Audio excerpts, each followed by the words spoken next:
भविष्यात अशा काही गोष्टी येऊ शकतात का? का विल करण्यामागे एवढं एकच कारण आहे की आणखी काही कारण आहे?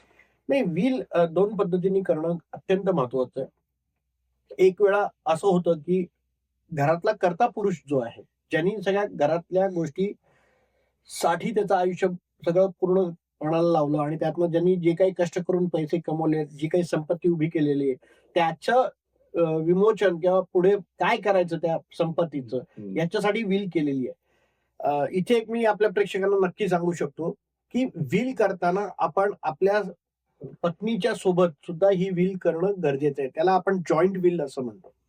जेणेकरून आपल्या दोघांच्या संमतीने म्हणजे नवरा आणि बायको या दोघांच्या संमतीने ती विल जर केली, तर त्या विलला आणखीन त्याला स्टँडिंग वाढतं. त्यामध्ये आपल्या सहचारणीचं म्हणजे आपल्या पत्नीचंही सर्व इंटरेस्ट प्रोटेक्ट होतो. कारण आपल्यानंतर तिचं पालन-पोषण आपली पुढची पिढी कितपत चांगलं करेल, हे कदाचित तुम्हाला आता लक्षात येणार नाही. पण नंतर हे बदलतं वातावरण. त्यामुळे आपण जोपर्यंत जिवंत आहोत, आपल्यावर प्रमुख जबाबदारी आपल्या पत्नीची असते. त्यामुळे तिला प्रोटेक्ट करणं ही अत्यंत गरजेचं आहे. त्यामुळे आपल्या विलमध्ये आपण आपल्या पत्नीला विल म्हणून जर घेतलं आणि दोघांनी मिळून ते विल जर आपण बनवलं, तर जो राहील तो त्या विलचा पुढे एक्झिक्युटर राहतो. म्हणजे दोघांची मिळून एक विल एक विल सुद्धा तुम्ही करू शकता एकत्र.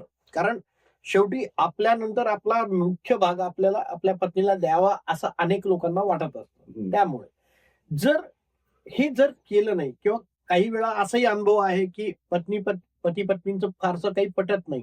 मग अशा वेळेस तुम्ही दोन वेगवेगळे विल करून तुम्ही तुमचं सेपरेट पार्ट त्याचं काय करायचं हे तुम्ही डिक्लेअर करू शकता. मुख्य म्हणजे आपल्यानंतर आपल्या परिवारामध्ये कुठल्याही प्रकारचा कलह होता कामा नये याची जबाबदारी आपली आहे. कारण आपण निर्माण केलेल्या संपत्तीचं करायचं काय आणि त्याची विल्हेवाट कशी लावायची याच्यासाठी आपल्यानंतर ह्याच्यामध्ये खूप निर्माण होणारे कायदेशीर अडचणी या जर टाळायच्या असतील तर तुमची इच्छापत्राला फार महत्व आहे.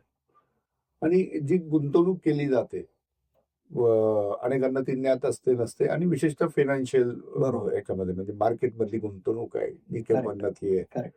अशा केसमध्ये विल मदतीची राहते का? मी उदाहरण म्हणून देतो.